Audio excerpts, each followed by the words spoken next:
रूप से मिलनी चाहिए। क्योंकि एक बार को आप सोचिए, आखिर उस बच्चे की गलती क्या होती है जो एक गरीब घर में पैदा होता है और उसको बेहतर शिक्षा से वंचित होना पड़ता है। शिक्षा के सामने एक पैसे की दीवार खड़ी है, जो जितनी ऊंची दीवार लांघ सकता है, जो जितना अधिक पैसा शिक्षा पे खर्च कर सकता है, वो उतनी बेहतर शिक्षा पा सकता है। लेकिन अगर एक देश एक है, लोकतांत्रिक देश है, तो शिक्षा भी सबको एक समान रूप से तो मिलनी ही चाहिए। आज परिस्थिति ये है कि एक तरफ तो प्राइवेट स्कूल हैं जो लूट के अड्डे बने हुए हैं, वहां पे आप एडमिशन कराने जाएंगे तो सिर्फ एडमिशन के नाम पे ही आपको 10,000 20,000 रुपए देना होगा। और कमीशन खोरी का ऐसा धंधा है कि कॉपी, किताब, टाई, बेल्ट, ड्रेस, जूता कहाँ से खरीदना है ये आप नहीं तय करेंगे वो प्राइवेट स्कूल वाले। यानी आम लोगों की मेहनत की आखिरी कौड़ी उनके जेब से वसूल लेना चाहते हैं। और दूसरी तरफ सरकारी स्कूलों में न तो पर्याप्त टीचर है, न पर्याप्त बिल्डिंगें हैं।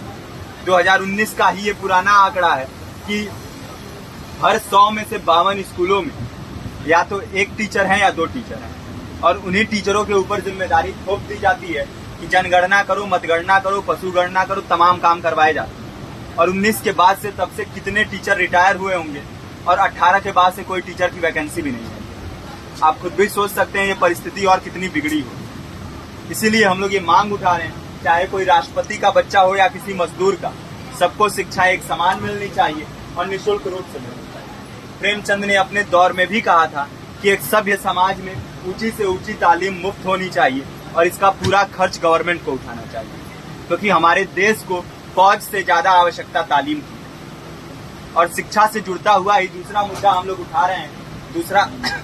दूसरा मुद्दा है रोजगार का। रोजगार की परिस्थिति ये है कि आज सरकारी सेक्टर हो या प्राइवेट, सब कुछ ठेका संविदा के हवाले किया जा रहा है। परमानेंट नौकरियां लगातार घटाई जा रही है। इसी रेलवे में 1995 के आसपास लगभग 18.5 लाख कर्मचारी काम करते थे, लेकिन आज उनकी संख्या 12 लाख थी। आप खुद भी सोच सकते हैं कितने बड़े पैमाने पे परमानेंट पदों को घटाया जा रहा है। और आज आलम ये है, एक तरफ लाखों पद खाली पड़े हैं, फिर भी कोई वैकेंसी नहीं निकलती। जो वैकेंसियां निकलती हैं उनमें भ्रष्टाचार होता है, पेपर लीक हो जाते हैं।